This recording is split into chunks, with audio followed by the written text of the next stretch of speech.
యేసుక్రీస్తునామమున అందరికీ హృదయపూర్వక వందనములు. ప్రత్యేకమైన సమయంలో ప్రత్యేకమైన రోజు యొక్క వాగ్దానంతో మీ ముందుకు వచ్చున్నాను.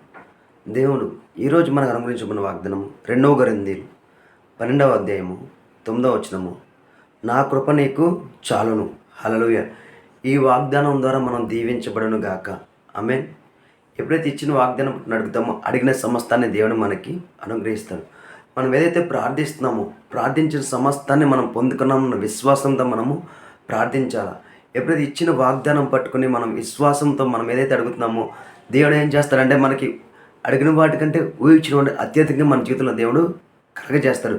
కాబట్టి మనం ప్రార్థన చేసిన అంతటికీ మనం పొందుకున్నామన్న విశ్వాసంతో మనము ఉండాలి. అట్టి రీతిగానే సమస్తమును సాధ్యపరిచిన వాడు నజరేయుడైన యేసుక్రీస్తు. ఎప్పుడైతే నువ్వు ఆయన విశ్వసించున్నావో ఆయన ఎక్కడున్నాడు? నీలోనే ఉన్నాడు.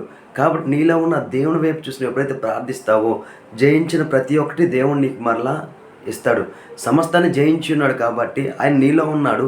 నీకు సమస్తమును సాధ్యమే. కాబట్టి నువ్వు ఏదైతే ప్రార్థిస్తావో నువ్వు ప్రార్థించిన ప్రతిదీ దేవుడు నీకు ఇస్తాడు. విశ్వాసంతో ప్రార్థిద్దాము. కావాల్సిన సమస్తాన్ని మనము పొందుకుందాము. ప్రార్థించుకుందామా?